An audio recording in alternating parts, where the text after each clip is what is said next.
I had so perfectly expected that the return of my pupils would be marked by a demonstration that I was freshly upset at having to take into account that they were dumb about my absence. Instead of gaily denouncing and caressing me, they made no allusion to my having failed them, and I was left, for the time, on perceiving that she too said nothing, to study Mrs. Groce's odd face. I did this to such purpose that I made sure they had in some way bribed her to silence.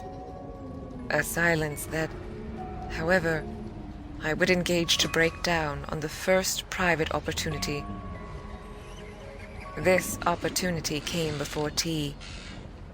I secured 5 minutes with her in the housekeeper's room, where, in the twilight, amid a smell of lately baked bread, but with the place all swept and garnished, I found her sitting in pained placidity before the fire. So I see her still. So I see her best, facing the flame from her straight chair in the dusky, shining room. A large, clean image of the put away, of drawers closed and locked, and rest without a remedy. Oh, yes, they asked me to say nothing, and to please them, so long as they were there. Of course I promised. But what had happened to you? I only went with you for the walk, I said. I had then come back to meet a friend. She showed her surprise. A friend? You? Oh, yes, I have a couple, I laughed. But did the children give you a reason for not alluding to your leaving us? Yes, they said you would like it better. Do you like it better? My face had made her rueful. No, I like it worse.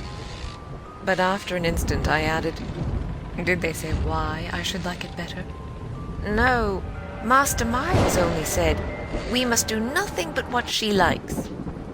I wish indeed he would. And what did Flora say? Miss Flora was too sweet. She said, oh, of course, of course. And I said the same. I thought a moment. You were too sweet. I can hear you all, but nonetheless, between Miles and me, it's now all out. All out? My companion stared. But what, miss? Everything. It doesn't matter. I've made up my mind. I came home, my dear, I went on, for a talk with Miss Jessel. I had by this time formed the habit of having Mrs. Groce literally well in hand in advance of my sounding that note, so that even now, as she bravely blinked under the signal of my word, I could keep her comparatively firm. A talk? Do you mean she spoke? It came to that. I found her on my return in the schoolroom. And what did she say? I can hear the good woman still, and the candor of her stupefaction, that she suffers the torments. It was this, of a truth, that made her, as she filled out my picture, gape. Do you mean, she faltered, of the lost? Of the lost, of the damned. And that's why, to share them. I faltered myself with the horror of it. But my companion with less imagination kept me up. To share them? She wants Flora. Mrs. Groce might, as I gave it to her, fairly have fallen away from me had I not been prepared. I still held her there, to show I was. As I've told you, however, it doesn't matter. Because you've made up your mind? But to what? To everything. And what do you call everything? Why, sending for their uncle. Oh, miss, in pity do, my friend broke out. Ah, but I will. I see it's the only way.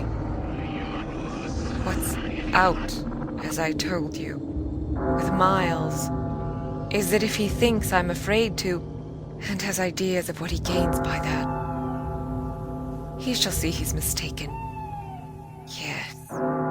Yes, his uncle shall have it here from me on the spot, and before the boy himself, if necessary, that if I'm to be reproached with having done nothing again about more school. Yes, miss? My companion pressed me. Well, there's that awful reason. There were now clearly so many of these for my poor colleague that she was excusable for being vague. But, which? Why, the letter from his old place. You'll show it to the master? I ought to have done so on the instant. Oh, no, said Mrs. Gross with decision. I'll put it before him, I went on inexorably, that I can't undertake to work the question on behalf of a child who has been expelled.